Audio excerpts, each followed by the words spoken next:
Oh, now? Okay.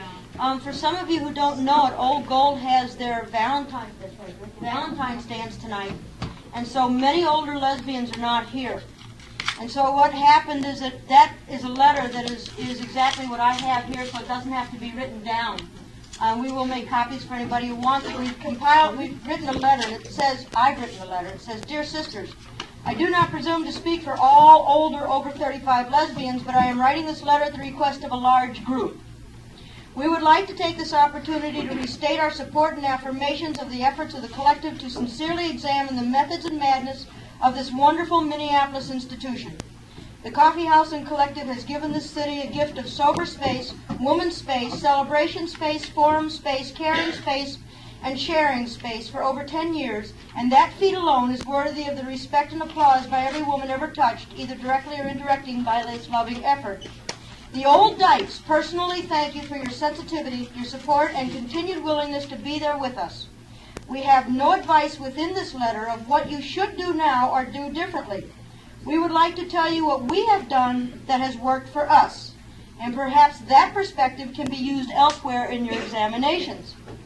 We like the variety of music that is played at the Old Dyke thing.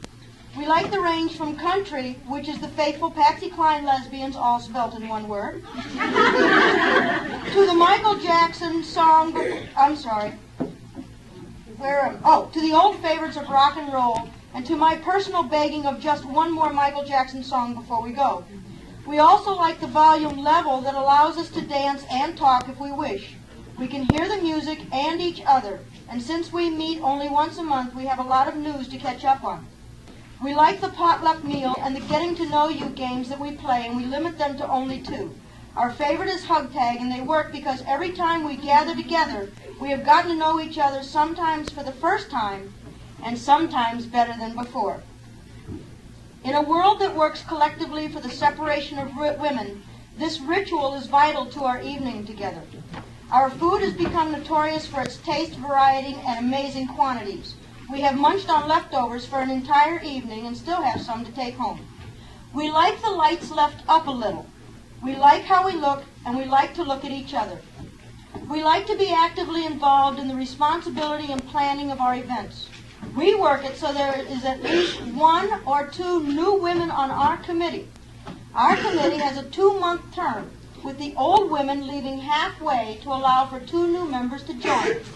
Those who are new are now old, and the revolution continues. This works well for communication and facilitation, and having the announcement in the bulletin on a regular basis has made the whole thing rather simple. Simplicity is a key word here. We can't please everyone, but we can involve everyone. Change in our group comes slowly in its own time, and we have learned to greet change as the seasons. Some we welcome, and some we wait out. We hope this feedback will be helpful. Because you cared about us, the Old Dyke thing happens here monthly. Never forget, beloved women, we care very much about you. It's from the only lesbian.